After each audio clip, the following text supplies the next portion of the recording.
Hey guys, this is Roston from RVP Productions and welcome to my first ever Blender tutorial. I'm using 2.79, the version of Blender, which is the latest as of September 2017. It's 2:42 in the morning, so I'm keeping it a bit down. Okay, I'll open up Blender. We need to set up a few things before we continue, so let me make sure that my render settings are the same as the video that I'm going to be working on. You should also ensure that your render settings are the same as the footage that you captured. Please follow along and do the same. Okay, so what I did was I fixed my render settings to match my footage settings. Under shading, I changed the alpha to transparent, and under the output settings, which is currently set to PNG, I set the compression to 100%. Next, I want you to change the view to the top view and align the camera by choosing align view, align active camera to view. Next, delete the cube by pressing the X button and confirming it with the enter key. We'll add a NURBS circle, and in the object data section we'll change it to a 2D object, which will be a flat object. Next, we'll add a material, which will be a perfectly white material, which is shadeless. If we render this now, this is what we get, which is close to what I want, but it's gonna need some adjustments. So press escape and press the N key to pop out the N panel.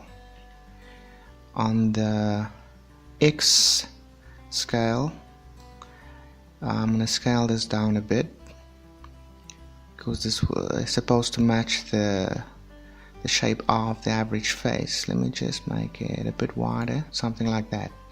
So this is supposed to cover someone's face, and the render looks like this. This is almost what I want. The next thing is I'm going to scale this up a bit by pressing the S key, moving the mouse and getting it to about 90% of the area of the camera. Rendering it looks like this, which is close to what I want, but I want a bit of a feather on this oval. So I'm going to jump into the compositor, click use nodes and backdrop. I'm going to add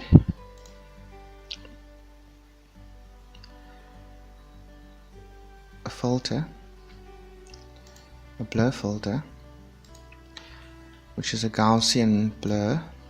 Let me just add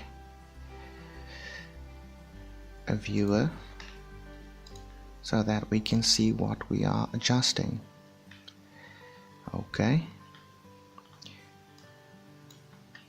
I found that using about 15 on the X and the Y axis gives me what I want. Let me just render this. Scroll. This is a decent feather, which is what I'm looking for. The hard edge will give me problems with a bit of artifacts with the rendering. So click on image, save image, alternatively press F3 to save it. I'll just save it on the desktop. Untitled PNG is fine for name, so I'll leave it on that name. Doesn't really matter. Now I can jump back into the default screen, and I don't no longer need this object, so I'll delete it. Let's jump into video editing. I'll just hover the mouse over this portion of the screen, press N to pop out the in panel, just widen the bottom one as well, and I'll set my proxy settings to 25% just to make it easier during the tutorial. Also, I'll go to my playback settings, choose frame dropping, AV sync, audio scrubbing. Next, I need about 300 frames, which is about 6 seconds. For this tutorial, it's sufficient to provide enough footage. I will add a movie clip, which is on the desktop. I'm just scrolling out. I would delete the audio because I will not need the audio in this case. Press X, confirm with the enter key. Then move the video up till about the end, which is a portion I need for the purposes of this tutorial. Let me just move the cursor to the end of the timeline and adjust my footage to where I want it to stop, which is about there. Okay, let me just trim this by putting the cursor at the beginning of the footage, pressing K. I don't need this part of the footage, it's fine. So let me just do a playthrough of what we'll be doing.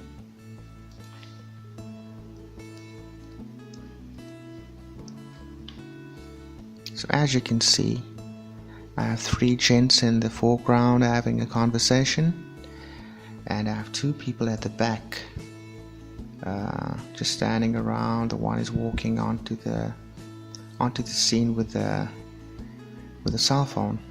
This is November 2014, when I shot this footage. So I'm wondering if Mixit was still alive and kicking. Anyway, we will be covering the faces of the 2 people at the back with a blur. That's the purpose of this tutorial. Okay, let me stop the playback.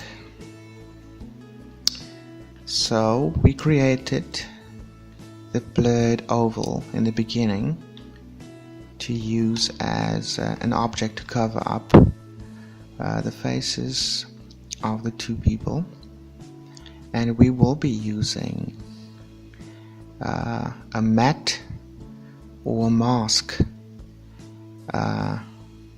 to basically do that. Okay, let me just minimize Blender, and this is a folder that you can create on the desktop, which we call mask. Let me just delete my previous render to have that ready. I'll move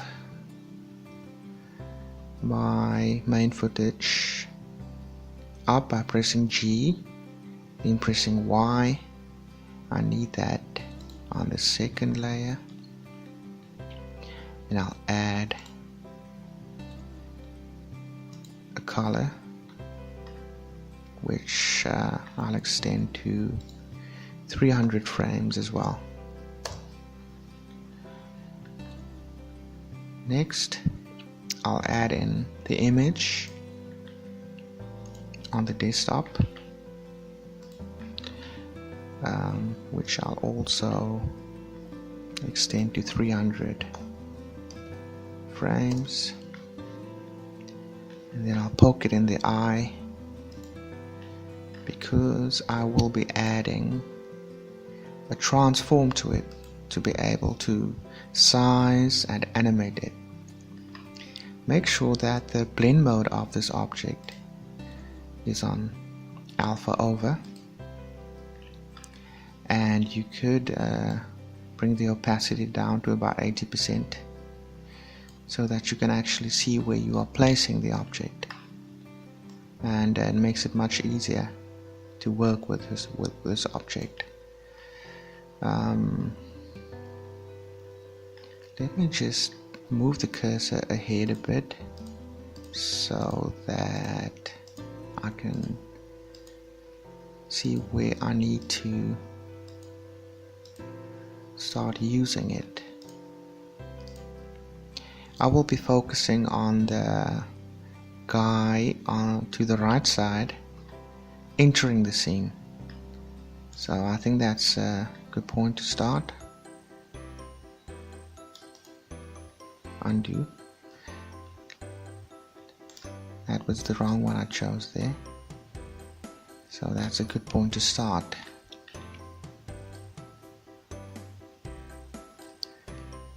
Now I need to position it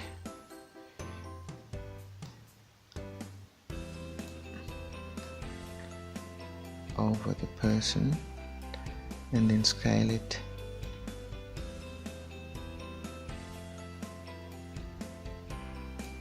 to about a bit bigger than what I would require, so it should be fine.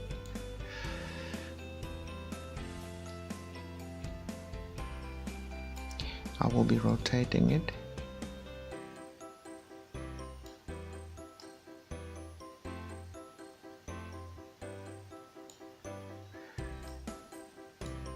Okay, so that will be the first frame on which this object will appear. I will be keyframing the X position, the Y position, the scale on X and the scale on Y, and the rotation of this object by pressing the I key while hovering over these the numbers. Okay, and I will move the cursor 10 frames ahead by pressing Ctrl and the up arrow.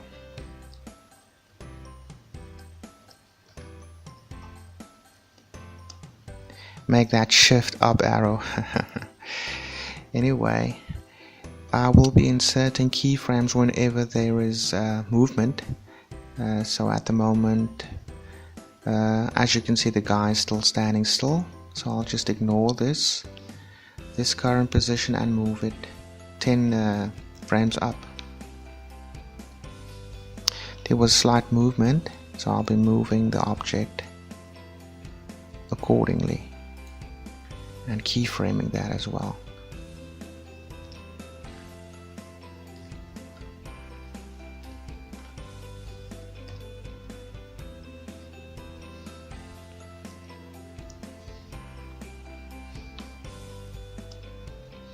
Okay, I need to now change the rotation and size of this object,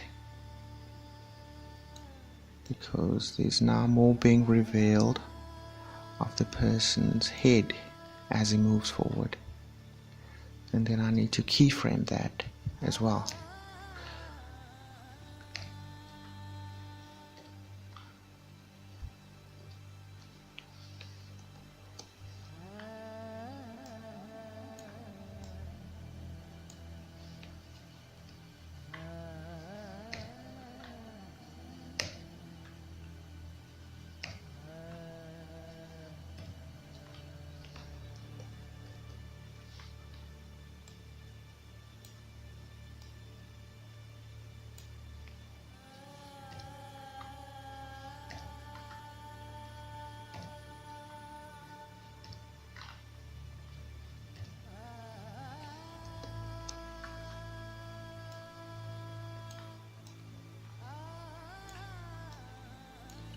please ensure that you cover more area than the person's face is actually occupying, because of the blur that we will be adding later to this section.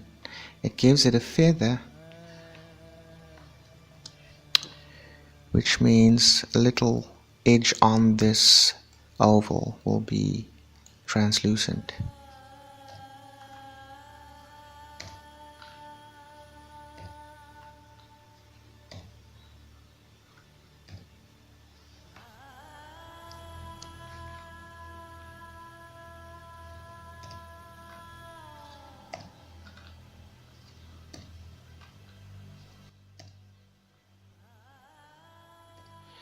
I might just turn up the background music while I'm doing this.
Getting close to the end of the sequence. Thank God.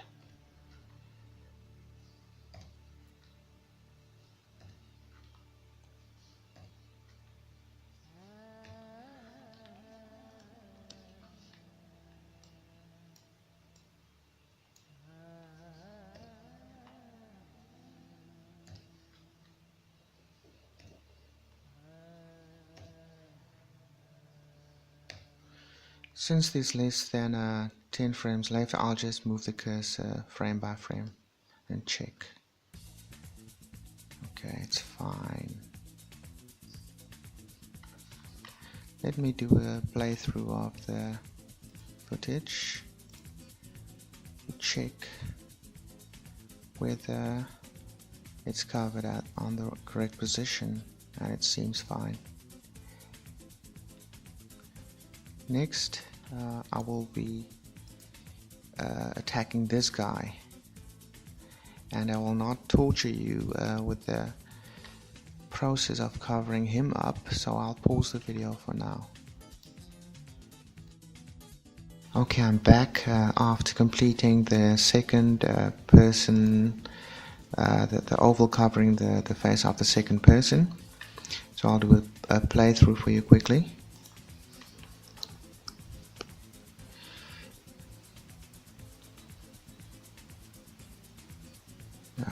As you can see, everything looks fine. So let's move on to the next process.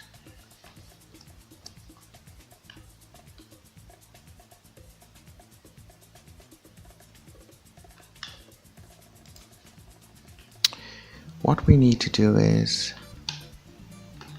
we need to hide the actual footage, which will reveal the black color in the background, which is at the bottom. So I'll press the H while the footage is selected, and it will give us this, which will look like this on a playthrough. And this is what we will be rendering to create a matte or a mask that we will be using at the end to isolate the heads of these two characters. So while this is rendering, I will pause the recording again, but let me first ensure that my settings are correct, that I'm exporting to the proper place. I'll change this window here to my properties panel and just check that everything is still how I want it. I need to export to a folder on the desktop which is called mask, and then I can render this little animation, and I'll be back after it's done. One thing I omitted to mention is that you should ensure to put back the opacity to full opacity, which is 1 of both these transform strips, to ensure that the mask is rendered properly.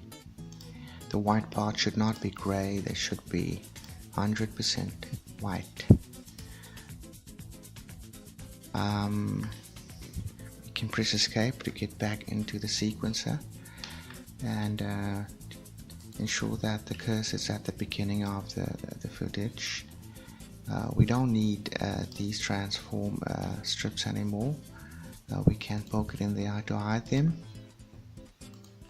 and then add our sequence from folder on the desktop, mask, click on the first image, press the button A twice to select all, then add image strip. We are adding this to use in the project, but we do not need to have it displayed. So I will poke it in the eye and then add. Actually, first let me duplicate this footage at the bottom by clicking it, pressing Shift D, the Y button to move it on the Y axis, and then adding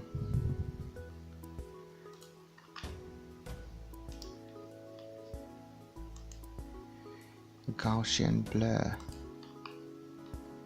to see that, which I will ensure once again is in the alpha over blend mode. Now choosing the modifier tab and adding a mask modifier to it, we need to select this image sequence as the mask. So I'll select that option, and that will isolate the parts that were white on the mask as our area to blur. Now you could unhide the bottom footage and add the blur to the top footage. I found that with 1080p footage that I used, that these settings work for me. You might need different ones for your footage. Okay, that's quite a bit of a blur. Let me just set my proxy to no proxy full render so that you can see the actual real effect of the blur. Let's render one frame.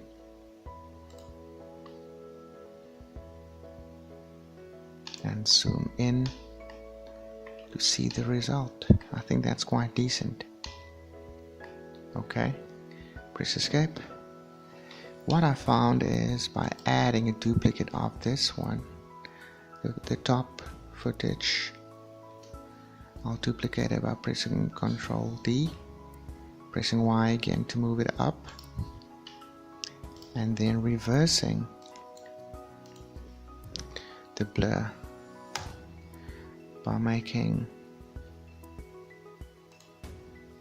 the Y less and the X more on the second blur. I found that gave me quite a nice effect, which looks like this.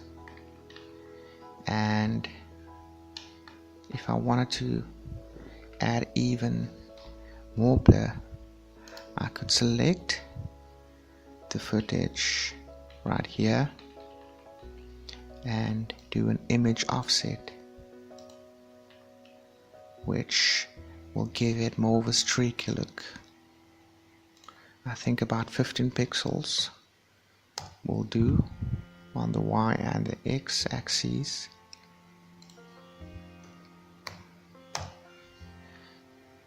Now if we were to render that image now,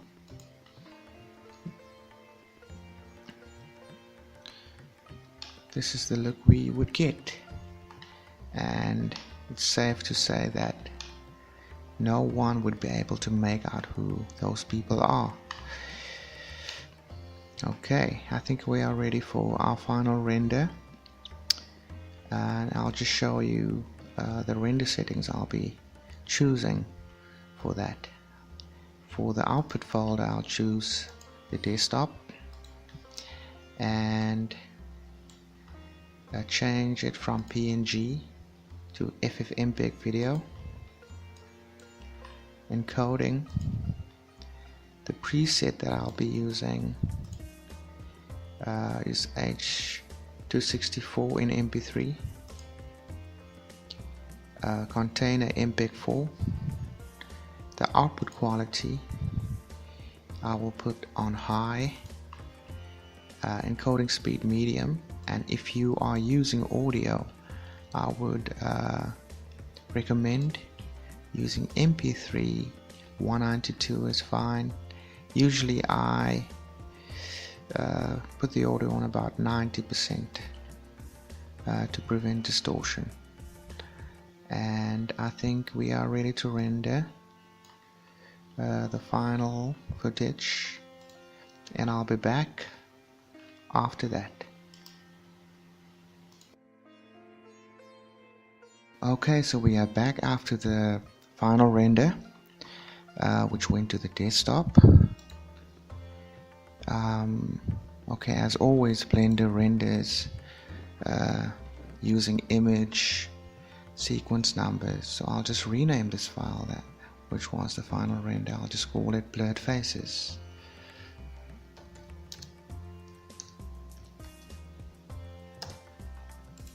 And if we can compare the original footage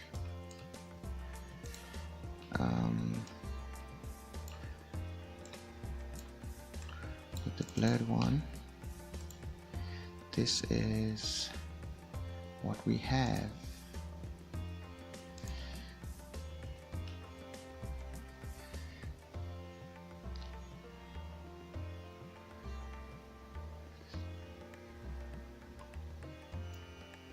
That's what we had before,